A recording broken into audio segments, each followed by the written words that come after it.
So first off, let's find our estimate and make sure of the option number that we are looking for. This is a critical first step in working with any estimate at UPN. So we're gonna look for 11259, and we're gonna figure out what option number we're actually needing to look at in the GIS. So we're gonna go to tracker number. We're gonna scroll down to the estimation requests and look for the option number. And we'll notice that there's two request numbers here. These numbers, these option numbers, correlate to the GIS, as you will see here in a minute. Both of these have been canceled, but that's okay. We're going to pretend like we've looked through these and we've figured out that this is the option number that we are looking for. So 11259-1. So we're going to go over to SharePoint.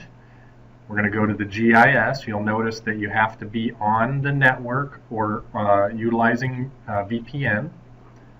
I'll close this one down that I already have up. I went to the GIS homepage.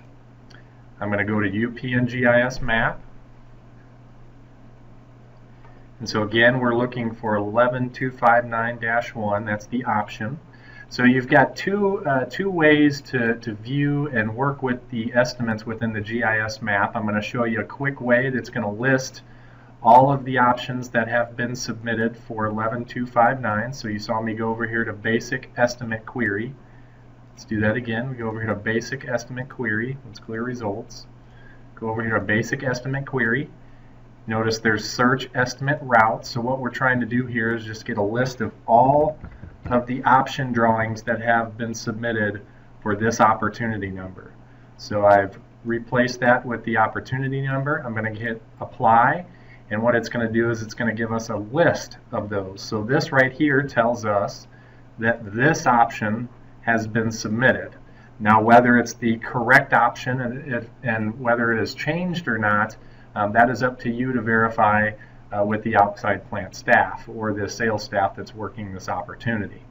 So you may be looking at the screen saying, well, I don't really see anything yet. So let's just go over here and turn off some of these other layers. And when you do that, you'll notice that this is actually one of those options that's spread out across the state, and you'll notice right there. So if you were to zoom in and maybe turn on the CWIP layer to see what it was estimated up against, it might start to make more sense. Maybe it's, there it is. So it looks like it's maybe estimated in conjunction with some other as-built and CWIP network. Not going to focus on that right now. So if you wanted to stay within the GIS map, you could then, okay, you've narrowed it down to this is my option number and this is my project number. You could gain some more functionality by adding this to the map and giving yourself the ability to turn it off and on. Maybe you want to compare several different estimates to look at them. So you can choose to add the route color in red, blue, yellow, or red, blue, green, yellow, purple, and you can choose to add the sites in red, blue, green, yellow, purple as well. So let's just go ahead and add this site, 11259. We want to look at option 1. And I want to add result as an operational layer. That if you don't check that button, you will not have the option to turn it off and on. So let's hit apply. You see it working. It's going to zoom back out. If I close both of these down, I can go to this basic estimate query now and just close that out because I don't need it because I've just added it. You'll notice now in the layer list, you have it on as an option to be able to turn it off and on. So I'm going to turn off these other layers just so that we can see it a little bit better. And you'll notice that it stands out in bright red. So the other thing I'm going to do here real quick is just add any sites that may have been submitted with that estimate. So let's just add those in red as well. 11259. Option 1. Add result as an operational layer. Apply. I am doing this demonstration at lunch, so there's 42 sites there. Sometimes at lunch, when backup things are going on, this slows down a little bit. So now you'll notice if I close this out, and if I go over here, now I have added sites. So there were 42 sites on that one right there. You can click on the sites and get more information on them. So you've done your research and homework in here, and you want to maybe share this with a customer or maybe share this with somebody else. So you want to maybe export to KMZ. So let's walk through that. So you do have that functionality now. Using the Export Estimate to KMZ button right here, you can export right to a KMZ. All that is needed is to just simply put in the email address that you would like these sent to, the opportunity, and the option number. And so you will notice that whenever this sends the email with the KMZs, it's going to be broken into two emails, one in sites and one in routes, and that is to make things a whole lot more flexible for you, the end user, to distribute it as you want. But we'll go into that in a second here. So let's go ahead and ensure that we have the email address, the opportunity ID, and the option ID. And execute is submit. So let's just go ahead and execute. You're going to see this dialog here. It tells you that it's working. And you do not close this down until this is complete. I would suggest not even zooming around on the map. Let's just let this thing finish up. You're going to notice that it disappears whenever it's completed. And before long, we're going to have in our inbox, we're going to have emails, 2 emails, and we'll go into that in detail. So let's jump over to email and then jump over to Google Earth so that we can kind of walk through what we've just received. So you'll notice now in my inbox I've got 2 emails, and this is done on purpose. One is your route, one is your sites. You'll notice that there is a standard naming convention here. This is why it's important to put something in the subject that tells you what this is. You'll notice a little dialog here. Your estimate route export has arrived. See attached KMZ. A separate email with your estimate sites KMZ will arrive shortly. Open up the KMZs in Google Earth to customize and save for your needs.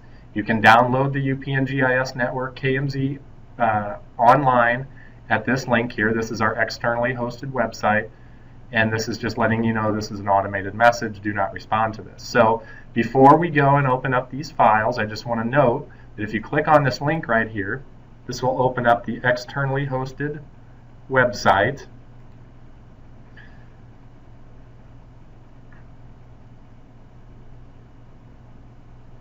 And so you're going to notice that we are now on the external website, and you can click right here and download the KMZ of the network, which has the closed one, CWIPs, and as-built networks on it.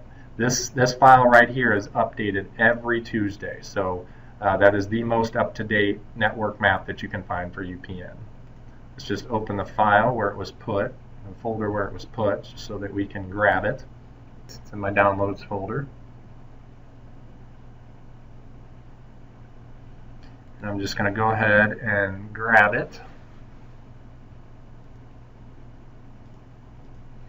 And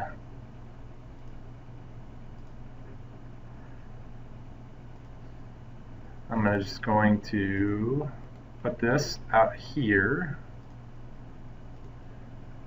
And then I'm going to go back to my email and I'm going to do the same thing.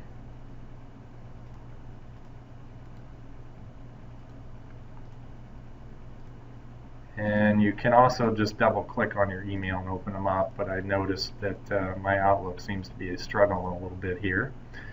So what I'm just going to do is go ahead and open up these routes by just double clicking on them and open them up in Google Earth. You're going to notice that it brings in that layer, but you're also going to notice it's a little hard to see, and that's fine. It's very easy to symbolize this to the way you want it. I'm just going to right click on this, go down to Properties. I'm going to go to Style Color. I'm just going to make this stand out with a bright red, and then I'm also going to bump this up to about 3, and you'll notice they jump out a little bit more. So the next thing I'm going to do is just add in the sites just by a double click. It should open up Google Earth and add those sites. You're going to notice once again that they're a little hard to see, and that's okay. We just go over here to Properties, I'm going to double click on the icon up here. I'm just going to make those a red thimble as well, thumbtack. And to put a label on those, I'm going to make it red as well. And I'm just going to make this opacity about 100. And I'm just going to, there we go. So then I'm going to hit OK. You'll notice that when you expand that the fiber is only one route. If you click on it, there's a little bit of information there, very minimal, and that's on purpose, not to be sending information out to the customer that's not needed. And then you'll notice if you open up the sites layer and click on there, there's very minimal information as well. But the location name that the estimator put on there is in there for labeling purposes. So I'm going to minimize these. And if you're familiar with Google Earth, you recognize that for every individual, there's probably a way to use Google Earth, which causes a lot of confusion. But I'm going to show you just a quick and easy way. You'll notice that when you open something up in Google Earth for the first time, it opens it up in your temporary places.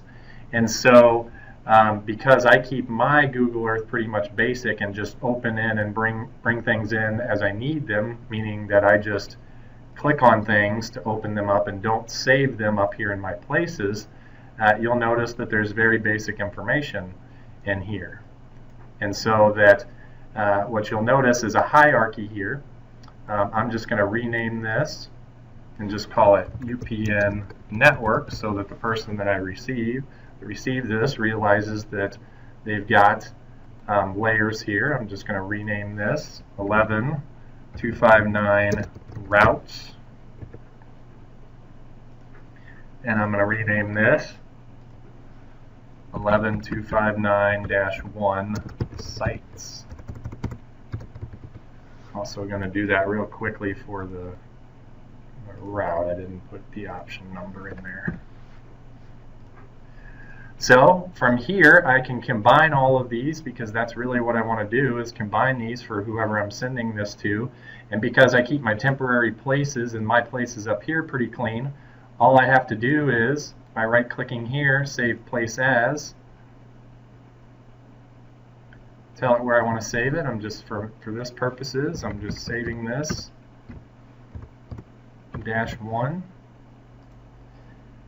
And because the hierarchy here is these three KMZ files, I've just packaged them up into one. And so you'll notice I'm going to shut down Google Earth, going to hit close, and it's going to ask me any unsaved items in your temporary places. Would you like to save them to your My Places folder? So this is the biggest thing that I notice people having issues with, is they always just hit save. I always hit discard because I don't want those to be pushed up into here and then have to deal with them every time that I open up Google Earth, and you'll see what I mean by that. So you'll notice I'm going to hit discard. It's going to delete those out, and I'm going to find the KMZ that I just created. So this KMZ is a combination of all of these symbolized the way I want the person to look at it who I'm sending this to. I'm going to double click on this guy and open it up, and you'll notice when it opens up in Google Earth,